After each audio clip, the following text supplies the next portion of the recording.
mzinifu, na huyo mzinifu mwenye akaanza kukutongoza sasa, basi njozi hiyo inakujulisha haya yafuatayo, kwamba utapata mali nyingi, lakini mali yenyewe ni ya haramu.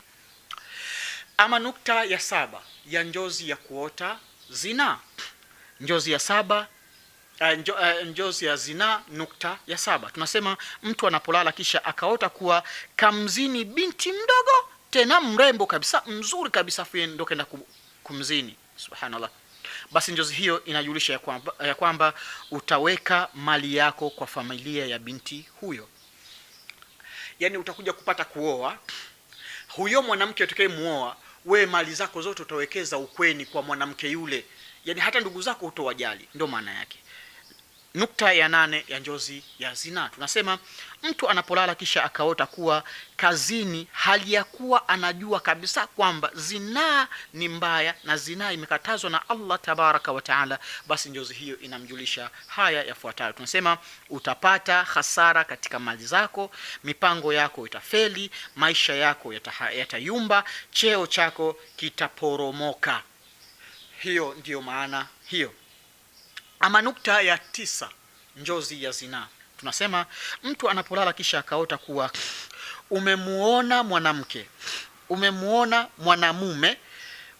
mwanamume kamchukua mkeo na kujamiana naye, basi njozi hiyo inakujulisha haya yafuatayo, kwamba huyo mwanamume atakuja kukupora dunia yako na kubaki mtupu.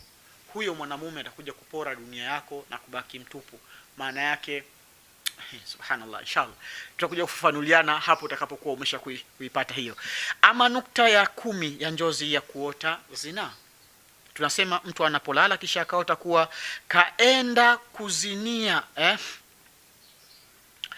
kuziniana na wadada wanaojiuza huko mabarabarani huko, kaenda kuzini huko na wadada wanaojiuza mabarabarani huko, basi njozi hiyo inakujulisha haya yafuatayo, kwamba tarajia kupatwa na shari na fitna kubwa katika maisha yako.